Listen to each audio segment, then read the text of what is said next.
Today we will see second part of chapter number 4।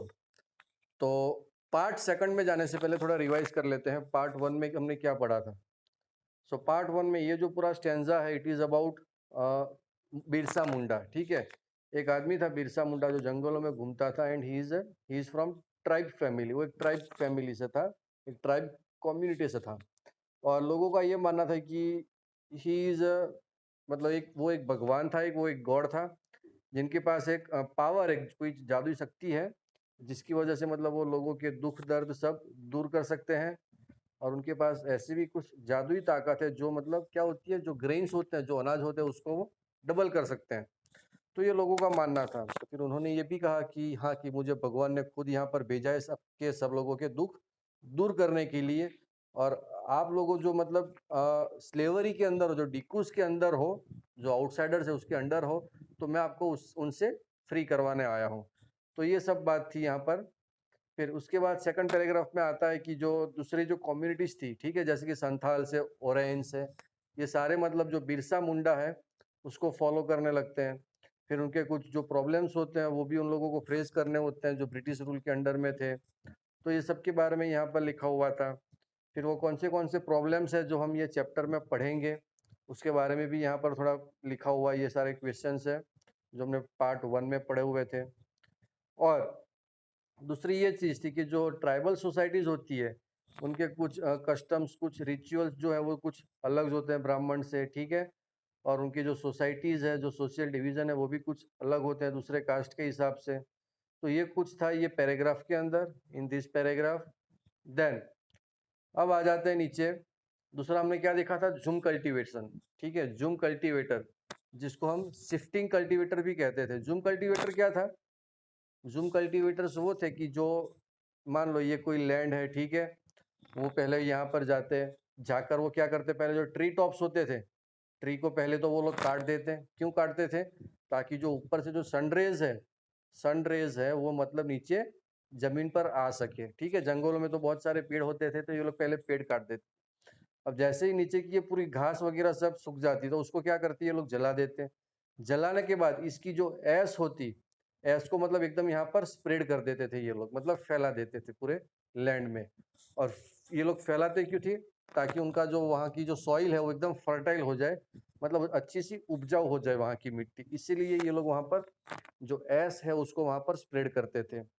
और वहाँ पर जो फार्मिंग वगैरह जब उनकी जहाँ पर मतलब जो हार्वेस्टिंग हो जाता, तो हार्वेस्टिंग होने के बाद ये लोग क्या करते हैं, ये लैंड को छोड़ के दूसरी और जगह ये लोग चले जाते हैं। ठीक है, तो इसको हम क्या कहते थे, शिफ्टिंग कल्टीवेटर्स कहते थे। ठीक है, ये जो प्रोसेस है इसको कहते थे जूम कल्टीवेटर्स। और जो एक दूसरे से दूसरी जगह जब जाते थे तो उसको कहते थे शिफ्टिंग कल्टीवेटर्स। राइट, ये था हमारा यहाँ पर। देन दूसरा क्या था, समवेयर हंटर्स। और कुछ लोग क्या थे, हंटर्स थे, एंड समवेयर्स गैदरर्स। हंटर्स तो पता है सबको, जो जानवरों का शिकार करते हैं, राइट, उसको हम कहते हैं हंटर्स। गैदरर्स मतलब क्या होता है कि जंगल में से कुछ प्रोडक्ट उनको मिल जाए और वो प्रोडक्ट मार्केट में जाकर बेचे और फिर उससे वो कुछ पैसे खरीद सके और पैसे से कुछ अनाज पानी खरीद सके, उसे हम कहते थे gatherers. So this was the difference between hunters and gatherers. उसके बाद ये पूरा पैराग्राफ हमने देख लिया था कि जहाँ पर मतलब जो चीज़ है वो मतलब जो ट्रेडर्स है वो उनसे कम दाम में लेते थे, उन फिर वही चीज़ को वो मार्केट में ज़्यादा पैसों में बेचते थे। और इसी वजह से ये जो ट्राइबल कम्युनिटी थी उनको बहुत ही ज़्यादा लॉस होता था। और उनको लग गया कि ये जो भी है मतलब ये हमारा क्या कर रहे हैं, ये हमारे लिए आउटसाइडर्स है, ये हमारे लिए डिकूज है। और जो ट्रेडर्स और ये जो है मनी लेंडर्स वो उनको लोन देते थे ट्राइबल्स कम्युनिटी को, लेकिन वो जो लोन अमाउंट थी वो भी एकदम हाई रहती थी, उनकी जो इंटरेस्ट था वो एकदम हाई रहता था, इसलिए वो लोग मतलब उनको जो लोन पेमेंट है वो मतलब पे नहीं कर पाते थे। तो ये बहुत सारे रीजंस है जिसकी वजह से ये ट्राइबल्स को लगा कि ये है ट्रेडर्स है, जो मनी लेंडर्स है, वो हमारे लिए क्या है, एक डिकू है। क्या है, डिकूज है, मतलब एक मनी लेंडर्स है। ठीक है, तो ये मतलब ये सब हमारा सब फायदा उठा रहे हैं और हमारी जो गरीबी है, हमारा जो ये क्या कहते हैं, हमारा जो डेप्थ है, ठीक है, ये मतलब सब उनकी वजह से ही हुआ है। क्लियर? तो यहाँ तक हमने देखा हुआ था। अब चलते हैं आगे। आज का हमारा टॉपिक है सम हर्डेड एनिमल्स। हर्डेड एनिमल्स मतलब क्या होता है? आप लोगों ने कभी रोड पे देखा होगा, पता है कुछ लोग जाते हैं, बंजारे लोग ऊंट लेकर जाते हैं, कुछ गधे लेकर जाते हैं, कुछ शिप्स लेकर जाते हैं। देखा हुआ है कभी रोड पे? ऊंट है, गधे हैं, शिप वगैरह है, उनको लेके जाते हैं। तो एक बंदा आगे चलता है और पीछे सब सीप होती है, कैमल वगैरह सब रहते हैं, तो उसे कहते हैं हर्डेड एनिमल्स। अब इनका काम क्या होता है देखो, many tribals group lived bye herding and rearing animals. और कुछ सारे ऐसे ट्राइबल्स ग्रुप होते हैं जो क्या कहते हैं, हर्डिंग करते हैं। हर्डिंग्स मतलब जो गेटे बकरे होते हैं, जो ऊंट वगैरह होते हैं, उनको वो हर्डिंग करते हैं, मतलब एक जगह से दूसरी जगह घुमाते रहते हैं। एंड रियरिंग, रिंग मतलब जो हेडमैन होता है, जो पूरा झुंड होता है एनिमल्स का, वो सबके आगे रहता है हेडमैन, और सारे एनिमल्स क्या होते हैं, उसके पीछे रहते हैं।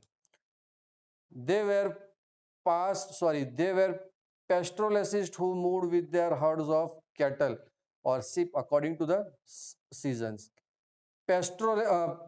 पेस्टोरलिस्ट किसको कहते हैं? कि मान लो जैसे कि ये राजस्थान है, यहाँ ठीक है, ये हमारा राजस्थान है और ये आपके है गुजरात। अब राजस्थान में तो क्या है, जैसे कि गर्मी पड़ी तो यहाँ पर तो घास पूरी सूख जाएगी, तो राजस्थान के लोग क्या करेंगे, जो ट्राइबल्स लोग होते हैं, वो अपने सारे एनिमल्स लेके कहाँ आ जाएंगे, गुजरात में आ जाएंगे। तो ऐसे लोगों को हम क्या कहेंगे? पेस्ट्रोलेसिस्ट। ठीक है, ऐसे लोगों को हम कहेंगे pastoralists. Who move with their herds, मतलब जो अपने जानवरों के साथ एक जगह से दूसरी जगह क्या करते हैं, मूव करते हैं, ऑफ कैटल और sheep according to the season. और ये मतलब सीजन के अकॉर्डिंग एक जगह से दूसरी जगह मूव करते हैं। When the grass in one place was exhausted, मतलब कहीं एक जगह पर अगर मान लो कहीं ग्रास, जो घास है, वो पूरी एग्जॉस्ट हो गई, मतलब पूरी जल गई या सूख गई, they move to another area, और वो क्या करते हैं, तुरंत दूसरे एरिया पे मूव हो जाते हैं। The Van Gujjars of Punjab hills and the Labadis of Andhra Pradesh were cattle herders. ये कुछ नाम दिए यहाँ पे देखो, द वन गुज्जर्स कहाँ के हैं, पंजाब हिल्स के हैं। उसके बाद है द लबाडीज ऑफ आंध्र प्रदेश, जो ट्राइबल्स कम्युनिटी होती है, जो हर्डर्स होते हैं, उसको कहते हैं, ये उनके नाम है। Were cattle herders, the Gaddis of Kulu were shepherds, जो गेटे बकरे चराते हैं उसको सेफर्ड्स कहते हैं, so the Gaddis of Kulu. And the Bakarwals of Kashmir, और जो कश्मीर के लोग होते हैं, जो हर्डर्स होते हैं, उनको कहते हैं बकरवाल्स। रियर गोट्स, मतलब ये जो बकरियां होती हैं उनको ये चराने ले जाते हैं। You will read more about them in your history book next year, और इनके बारे में हम नेक्स्ट ईयर कुछ मतलब डिटेल में पढ़ेंगे। क्लियर? यहाँ तो अभी यहीं तक ही है। ये कुछ दिया हुआ है यहाँ पे, time to hunt, a time to sow, a time to move to a new field. ये कुछ यहाँ पर एक छोटा सा पैराग्राफ दिया हुआ है, ये रीड करना हो तो कर लेना आप, ठीक है, इसमें ज़्यादा कुछ है नहीं। Then some took to settled cultivation.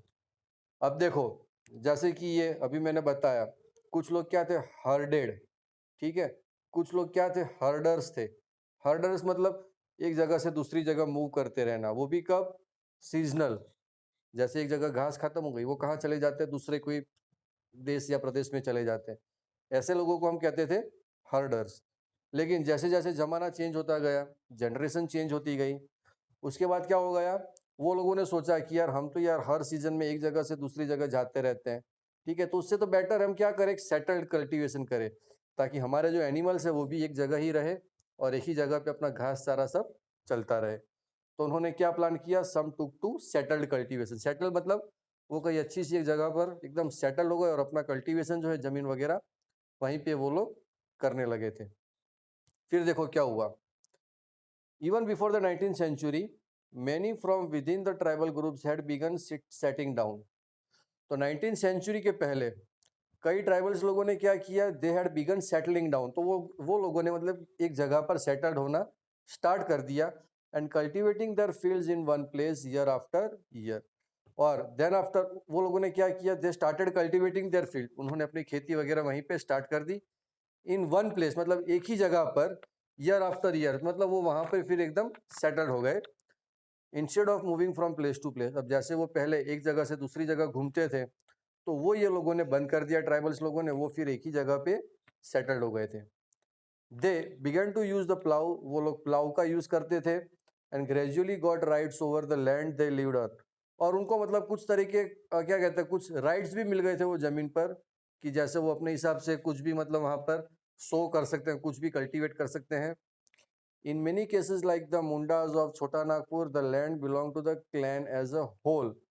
अब जैसे कि एक यहाँ पर है, क्या है, केस है यहाँ पर, जैसे कि एक है मुंडाज ऑफ छोटा नागपुर। अब जैसे कि ये छोटा नागपुर में जो है वो मुंडाज कम्युनिटी ज़्यादा मिलती है। मुंडाज मतलब जो भी हमने फर्स्ट पार्ट में पढ़ा था बिरसा मुंडा के पार्ट में, तो बिरसा मुंडा छोटा नागपुर के थे। तो वहाँ पर क्या था कि the land belong to the land as a whole. वहाँ पर जो भी मतलब क्या कहते हैं, जो हर्डर्स होते हैं, जो भी वहाँ पर सेटल हो जाते हैं, वो मतलब उनके आसपास की जमीन जो है वो पूरी अपने ही पास ही वो ले लेते हैं। and all members of the clan were regarded as descendants of the original settlers who had first cleared the land। तो मतलब वहां पर जो भी पहले जाकर रहते हैं तो वो मतलब अपने आसपास की जो पूरी जमीन होती है वो मतलब पूरी साफ कर देते हैं वहां पर, और वहां पर मतलब वो लोग रहना वहां पर स्टार्ट कर देते हैं। और उनको देख के फिर जो दूसरे जो हर्डर्स होते हैं उनको भी लगता है कि ये तो अच्छे यहाँ पर सेटल हो गए, तो वो लोग भी फिर प्लान करते कि चलो अब हमें भी ये पूरा जो शिफ्टिंग कर रहे हैं हम सीजन बाय सीजन, तो वो बंद कर देंगे और हम एक ही जगह पर जाकर सेटल हो जाएंगे, ये सेटल कल्टीवेशन की तरह। Therefore, all of them had rights on the land। और फिर क्या हुआ कि धीरे धीरे वो सब वहां पर मतलब एक जगह दूसरी जगह वहां पर सेट होने लगे थे, सेटल्ड होने लगे थे। And very often some people within the clan acquired more power than others, some become chiefs and other followers। अब देखो जैसे कि ये पूरी एक ट्राइबल कम्युनिटी थी, ठीक है, पूरी एक सोसाइटी थी उनकी। तो वहां पर भी क्या हुआ कि कुछ लोगों के पास छोटी जमीन आई, तो कुछ लोगों के पास बड़ी जमीन आई, तो कुछ लोगों के पास और भी बड़ी जमीन आ गई। तो इनके हिसाब से, जमीन के हिसाब से उनके जो पावर्स थे वो भी और बढ़ गए थे। कैसे बढ़ गए थे बताता हूं, देखो यहाँ पर लिखा है therefore all of them had right on the land. अब जैसे कि जमीन पे सबका हक तो था, लेकिन क्या होता था, very often some people within the clan acquired more power than other. लेकिन क्या होता था कि कुछ लोगों को ज्यादा पावर मिलते थे, and some became chiefs and other follower. अब जैसे मैंने अभी बताया, जिसके पास ज्यादा जमीन है, ठीक है, जिसके पास भी ज्यादा जमीन है वो मतलब वहां का पूरा चीफ बन जाएगा और लोग उसको फॉलो करेंगे। Powerful man often rented out there land instead of cultivating it themselves. और जो भी मतलब पावरफुल मैन है, मतलब जिसके पास ज्यादा जमीन है, वो क्या करता, अपनी जमीन मतलब रेंट पे देता था लोगों को कल्टीवेट करने के लिए, मतलब अपनी ओके। तो जो भी बंदा मतलब पावरफुल होता, वो क्या करता, अपनी जमीन मतलब लोगों को रेंट पे देता था कल्टीवेट करने के लिए, और वो खुद अपनी जमीन नहीं कल्टीवेट करता था, राइट। तो वो उतना पावरफुल हो गया था। मतलब क्या, कौन पावरफुल, जिसके पास ज्यादा जमीन है वो बंदा। फिर क्या होता है कि देखो, British officials saw settle tribal group like the Gonds and Santhals as more civilised than hunter gatherers और शिफ्टिंग कल्टीवेटर्स। अब जैसे कि ये ब्रिटिश कंपनी है, तो ब्रिटिश कंपनी ने देखा, दे सॉ कि जो सेटल ट्राइबल है, मतलब जो एक जगह स्टे करके जो जी रहे, जो सेटल ट्राइबल है, वो क्या है, settle group like the Gonds and Santhals, ये कुछ ट्राइबल्स के नाम है यहाँ पे, Gonds and Santhals, as more civilised, मतलब वो अच्छे से यहाँ पर रह रहे हैं। किन से अच्छे से, हंटर और गैदरर्स और शिफ्टिंग से भी ये लोग अच्छे से यहाँ पर सेटल हो गए हैं। And those who lived in the forest were considered to be wild. और जो ब्रिटिश गवर्नमेंट थी वो ये मानती थी कि जो लोग मतलब जंगल में रहते हैं, ठीक है, वो मतलब कैसे एकदम जंगली और सेवेज हैं, and they needed to be settled and civilise. और जो ब्रिटिश गवर्नमेंट थी वो ये चाहती थी कि जो लोग जंगल में रहते थे तो उनको भी मतलब अब यहाँ पर आकर सेटल्ड हो जाना चाहिए, एक अच्छा नागरिक उनको बन जाना चाहिए, ठीक है, सेटल मतलब आ जाना चाहिए, यहाँ पर सेटल हो जाना चाहिए, और एक सिविलाइज बन जाना चाहिए, मतलब एक अच्छा नागरिक यहाँ पर उनको बन जाना चाहिए। किसको, जो जंगल में रहते हैं उनको। देन यहां तक क्लियर है सबको, यस और no?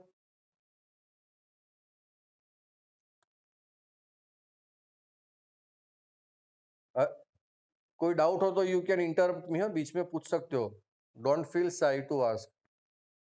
Then how did colonial rule affect the tribal lives. अब जो कॉलोनियल मींस आर्मी, जो ये ब्रिटिश रूल, तो ब्रिटिश रूल ने मतलब ये जो ट्राइबल है उनको कैसे अफेक्ट किया, उनकी जो लाइफस्टाइल थी उसकी, ट्राइबल्स की, उसको कैसे अफेक्ट किया, उसके बारे में देखते हैं। The lives of tribal groups change during British rule. अब जो ट्राइबल ग्रुप्स थे, ठीक है, उनकी जो लाइफ, उनका जो जीवन था, वो मतलब पूरा चेंज हो गया ब्रिटिश रूल में। Let us see what this changes were. अब क्या क्या चेंजेस हुए देखते हैं यहाँ पर। What happen to the tribal chiefs. अब जैसे मैंने बताया कि जो ट्राइबल्स होते हैं, ठीक है, तो उनका भी एक मुखिया होता है, एक बड़ा हेड होता है कि जो भी है वो मतलब उनकी सुनते हैं। वो मुखिया कौन होता है कि जो भी मतलब एजेड है, जो भी मतलब सबसे बूढ़ा आदमी है, उसको वो लोग मतलब वहाँ का चीफ बनाते थे। जो ट्राइबल कम्युनिटी होती है उनका वो चीफ होता था। तो देखो यहाँ पर, before the arrival of British, मतलब ब्रिटिश गवर्नमेंट आने से पहले, in many areas the tribal chiefs were important people. Tribal chiefs मैंने क्या बताया अभी कि जो मुखिया है, जो सबसे ओल्ड पर्सन है, वो मतलब कम्युनिटी का पूरा हेड पर्सन होगा। और जो चीफ होता है वो, उसकी बहुत ही मतलब इम्पोर्टेंट थी, वो मतलब सबसे बहुत ही इम्पोर्टेंट पीपल माना जाता था ट्राइबल ग्रुप में। They enjoyed a certain amount of economic power and had the right to administer and control their territories. और जो ये चीफ होता था, ट्राइबल चीफ होता था, उसके पास सारे अथॉरिटी, सारे पावर होते थे, ठीक है, और वो सब कुछ मतलब एडमिनिस्टर और सब कुछ वो अपने आप कंट्रोल कर सकता था, लोगों को कह सकता था, लोगों को मना सकता था, वो लोगों के पास अपना काम भी करवा सकता था। उतने सारे उसके पास सब पावर थे। इन सम प्लेस, अब कुछ जगहों पर, they had their own policies and decided on the local rulers of land and forest management. अब जो लोकल चीफ होते थे, वो मतलब क्या था कि अगर मतलब जो लोकल चीफ होते, तो वो लोग क्या करते हो, मान लो ये उनका पूरा एक ट्राइबल है यहाँ पर, ठीक है, तो यहाँ पर इनका खुद का अपना लॉ होता है। लॉ मतलब अपने खुद के कुछ कायदे होते हैं, ठीक है। यहाँ पर दूसरे कोई चीफ है, तो इनके भी अपने कुछ रूल्स एंड रेगुलेशंस होते हैं। Rules and regulation in the sense क्या होता है कि मान लो ये चीफ ने कहा कि भाई इस बार हमें सिर्फ राइस ही करने हैं, ठीक है, तो जो भी मतलब दूसरे ट्राइबल्स है वो क्या करेंगे, सिर्फ राइस वहां पर कल्टीवेट करेंगे। तो ये मतलब अपने एक क्या कहते हैं पूरा अपने खुद के कुछ लॉज एंड पॉलिसीज थे वो लोगों के, ट्राइबल्स के। And under British rule the functions and the power of the tribal chiefs changed considerably. अब जैसे ही ब्रिटिश रूल आता है, तो ट्राइबल चीफ जो होते हैं, उनके पावर क्या हो जाते हैं, एकदम चेंज हो जाते हैं। कैसे चेंज होते हैं देखते हैं। देखो, they were allowed to keep the land titles over a cluster of villages and rent out lands, but they lost much of their administrative power and were forced to follow laws made by British officials in India. अब जैसे कि हमने chapter third में देखा था कि जो मुगल थे, मुगल ने क्या किया था, दीवानिश दे दी थी ब्रिटिश कंपनी को, ईस्ट इंडिया कंपनी को, ठीक है।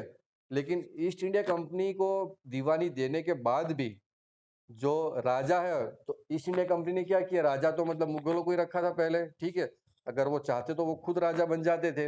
लेकिन ईस्ट इंडिया कंपनी क्या चाहती थी, उनको पपेट चाहिए था, एक पपेट राजा चाहिए था कि जो ईस्ट इंडिया कंपनी कहती है वही वो सुने, ठीक है, ताकि जो पब्लिक है वो मतलब पब्लिक तो किसकी सुनेगी, राजा की सुनेगी ना। तो इसीलिए ये लोग क्या करते थे, वो राजा को वहां से अपनी गादी से नहीं हटा देते, वो सिर्फ राजा को जो भी इंफॉर्मेशन देनी है पास करते और राजा आगे पास आउट करता है। तो ये चीज है, और यही चीज यहाँ पर हुई थी ये चीफ लोगों के साथ। अब चीफ मतलब वो तो पूरे ट्राइबल का मुखिया होता है, राइट। तो मुखिया होने के बावजूद जो दूसरे ट्राइबल्स लोग होते हैं वो तो मुखिया की बात सुनेंगे, ब्रिटिश कंपनी की तो बात सुनेंगे नहीं। तो उन्होंने, कंपनी वालों ने क्या किया, ब्रिटिश रूल ने, ब्रिटिशर्स ने अपने खुद के लॉज पास कर दिए, right.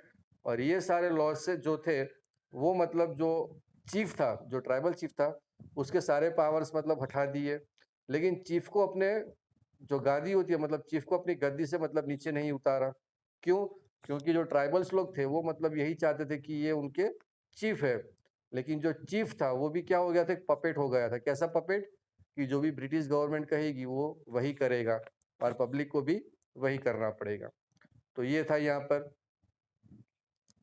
They also had to पे ट्रिब्यूट टू द ब्रिटिश। और उसके अलावा ये लोग मतलब जो भी कल्टीवेट करते हैं उसका कुछ ट्रिब्यूट ब्रिटिशर्स को देना पड़ता था। And discipline the tribal group on behalf of the British. और मतलब अच्छे से मतलब डिसिप्लिन से अच्छे से रहना पड़ता था ब्रिटिश गवर्नमेंट के सामने ये चीफ को, ठीक है। They lost the authority they had earlier enjoyed amongst, और जो ये है चीफ, उन्होंने अपने सारे जो अथॉरिटी जो भी पावर थे सब लॉस्ट कर दिए थे जो उनके पास पहले थे। एंड वे are unable to fulfil their traditional function, और मतलब जो भी ट्रेडिशनल फंक्शंस होते थे वो मतलब वो कुछ अच्छे से नहीं कर पा रहे थे वो लोग। क्लियर? ये था हमारा पूरा what happened to the tribal chief. तो ट्राइबल चीफ तो थे लेकिन उनका कुछ काम नहीं था, they were just like a puppet, वो एक पपेट की तरह ही थे। He just have to follow the rules of British government. Then next आगे देखते हैं what happened to the shifting cultivators. अब जो शिफ्टिंग कल्टीवेटर्स थे, शिफ्टिंग कल्टीवेटर्स कौन है, कौन बोलेगा? What, who were shifting cultivators? Anyone? What happened to the shifting cultivators? Shifting cultivators कौन थे?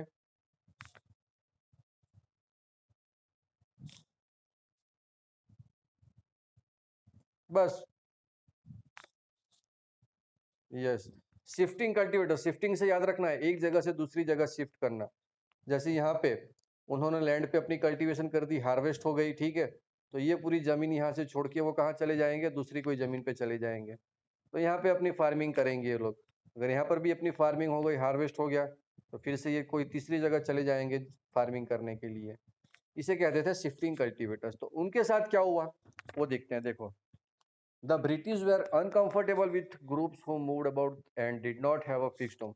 अब जो ये ब्रिटिश गवर्नमेंट थी वो क्या कह रही थी? देखो, दे वेर अनकंफर्टेबल। तो जो ब्रिटिश गवर्नमेंट है वो थोड़ी अनकंफर्टेबल फील कर रही थी अपने आप को। क्यों? क्योंकि जो ग्रुप्स है, जो ट्राइबल्स ग्रुप है, जो मूव कर रही थी यहाँ से वहाँ, ठीक है, and did not have a fix home, और जिनके पास अपना खुद का घर नहीं है, उनके लिए ये थोड़े अनकंफर्टेबल थे British government. They wanted tribal, 1 minute, they wanted tribal groups to settle down and become peasant cultivator. अब जो ब्रिटिश गवर्नमेंट है वो चाहती थी कि जो ये शिफ्टिंग कल्टीवेटर्स है वो क्या हो जाए, एक जगह आकर एकदम सेटल डाउन हो जाए, और वहाँ पर ये कुछ पीजेंट के वहाँ कल्टीवेशन का काम करे। जो कल्टीवेटर्स होते हैं वहाँ पर ये पीजेंट की तरह काम करे। And settled peasant were easier to control and administer. अब जो सेटल्ड पीजेंट्स होते हैं, ठीक है, जो कोई मजदूर होते हैं खेत में काम करने वाले, तो जो सेटल्ड पीजेंट्स होते हैं were easier to control and administer than people who were always on the move. तो ब्रिटिश गवर्नमेंट का भी ये प्लान था कि जो मतलब सेटल्ड है उसको हम आसानी से अपने हाथ में, अपने ऑर्डर में हम ले सकते हैं। अब जो यहाँ से वहाँ घूमने वाले होते हैं उसको तो ऑर्डर देना बहुत ही मुश्किल काम होता है हमारे लिए। तो ब्रिटिश गवर्नमेंट की ये चाल थी, दैट वाज हिज प्लान। क्या प्लान था? कि जो भी मतलब ये शिफ्टिंग कल्टीवेटर्स है उनको सेटल्ड पीजेंट हमें बनाना पड़ेगा ताकि हम वो उनको कंट्रोल कर सके और वो हमारे एडमिनिस्टर के अंदर वो काम कर सके। ये उनका प्लान था। The British also wanted a regular revenue source of for the state. और ब्रिटिश गवर्नमेंट ये भी चाहती थी कि उनको भी मतलब हर महीने कुछ रेवेन्यू मिलता रहे, कुछ पैसे मिलते रहे वो जमीन के लिए जो कल्टीवेट हो रही है वहां पर। सो दे इंट्रोड्यूस्ड लैंड सेटलमेंट, और इसीलिए जो ब्रिटिश गवर्नमेंट है उन्होंने एक लैंड सेटलमेंट जारी किया। देखते हैं उसके अंदर क्या आता है लैंड सेटलमेंट के अंदर। That is, they measure the land, मतलब पहले तो वो जमीन को पूरा मेजर करते, वो पूरी जमीन का नाप लेते। Then define the rights of each individual to the land, और जो भी बंदा है उसको इंडिविजुअली मतलब एक राइट दे देते थे वहां पर लैंड के लिए। And fix the revenue demand for the state, और वो जमीन के लिए एक रेवेन्यू वो लोग फिक्स कर देते थे कि भाई आपको इतनी रेवेन्यू मतलब इतने पैसे आपको हमें देने होंगे। Then some peasants were declared land owners, और कुछ पीजेंट्स जो है उनको क्या डिक्लेयर किया गया? लैंड ओनर्स, मतलब जमीन के खुद मालिक हो गए। एंड अदर टेनेंट्स, और कुछ लोग थे उनको टेनेंट्स घोषित किया गया। टेनेंट्स क्या होता है देख लेते हैं, यहाँ पर मीनिंग शायद दिया होगा, टेक्स्ट बुक में दिया है कहीं, सॉरी यहाँ पर कुछ दिया नहीं है। टेनेंट का देखते अभी ठहरो, मैं बताता हूँ। और कुछ लोगों को क्या कह दिया कि somewhere tenants, right. And as you have seen chapter 2, the tenants were to pay rent to the land owner who in turn paid revenue to the state. Okay, tenant कौन होता है? कि जो रेवेन्यू कलेक्ट करता है। जैसे कि chapter 3 में हमने देखा था, या चैप्टर 2 में भी होगा आपके पास। चैप्टर 2 में क्या था? टेनेंट कौन होता है? दे वेर टू पे टू द लैंड ओनर, मतलब ये जो है, ये मतलब आप गिन लो, टेनेंट मतलब पीजेंट गिन लो आप, या कोई मजदूर गिन लो, ठीक है।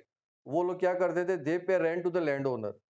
जो ये पैसे है वो लैंड ओनर को जमा करते थे, और land owner who in turn किसको पे करते थे, कंपनी को पे करते थे, ठीक है। The British effort to settle jhum cultivators was not very successful. अब ये जो है द ब्रिटिश एफर्ट, अब जो ब्रिटिश गवर्नमेंट चाहती थी कि जो सेटल हो जाए, ठीक है, जूम कल्टीवेटर जो है वो मतलब इतना सक्सेसफुल नहीं रहा था। Settled plough cultivation is not easy in areas where water is scarce and the soil is dry. अब जो ये सेटल्ड प्लाउ है, ठीक है, जो सेटल्ड कल्टीवेशन है वो मतलब इतनी इजी भी नहीं थी कुछ एरियाज में। क्यों? क्योंकि वहां पर पानी की बहुत शॉर्टेज थी, और वहाँ की जो सॉइल है वो भी कैसी थी, एकदम सूखी मिट्टी थी वहाँ पे। तो वहाँ पे कुछ जो कल्टीवेशन वो हम नहीं कर सकते थे कुछ लैंड पे। इनफैक्ट हकीकत में क्या था कि jhum cultivators who took to plough cultivation often suffered since their fields did not produce good yields. अब जैसे कि जो झूम कल्टीवेटर्स थे वो तो मतलब वहां पर सेटल हो गए, तो वो तो मतलब प्लाऊ वगैरह सब लेके चले जाते थे कल्टीवेशन करने। लेकिन क्या होता कि वहां पर जो फील्ड थी वो मतलब इतनी फर्टाइल नहीं थी ताकि वहां पर कोई गुड्स मतलब कोई अनाज वगैरह भी हम उगा सके। So the Zoom cultivators in northeast India insisted on continuing with their traditional practice, and facing widespread protest, the British had to ultimately allow them the right to carry on shifting cultivation in some parts of the forest. अब जैसे कि कई लोगों के साथ, जो tribals लोग थे, कई लोगों के साथ यही हुआ था कि वो मतलब जो जमीन उनको दी गई थी वो मतलब इतनी खेती के लायक जमीन नहीं थी, the land was not fertile. तो वो लोग क्या करने लगे, फिर से वो लोग चले गए जूम कल्टीवेटर में, शिफ्टिंग कल्टीवेटर्स में, राइट। फिर से उन लोगों ने स्टार्ट कर दिया एक जगह से दूसरी जगह शिफ्टिंग होना। तो फिर तो ब्रिटिश गवर्नमेंट ने भी कह दिया कि भाई ठीक है, चलो अब तुम तुम्हारे रीत से करो, राइट। और जिसके पास लैंड था उनको बोल दिया कि भाई आप लोग कल्टीवेट करते रहो और जो भी रेवेन्यू आता है वो हमें देते रहो। तो ये चीज़ हो गई थी। जो सेटल थे उनको मतलब बोल दिया कि आप रेवेन्यू हमें पे करते रहो, और जिसको मतलब जब जो लैंड दी गई थी वहां पर कुछ कल्टीवेट नहीं हो रहा था, उनको फिर ब्रिटिश गवर्नमेंट ने बोल दिया कि भाई हाँ, कि अब तुम जाओ, ठीक है, और अपने हिसाब से जो भी शिफ्टिंग कल्टीवेशन करनी है जंगल में वो करते रहो। ये ब्रिटिश गवर्नमेंट ने कह दिया। ओके, तो देखो अब आज के लिए हम यहीं तक रखते हैं, ठीक है। Today we learn 2 to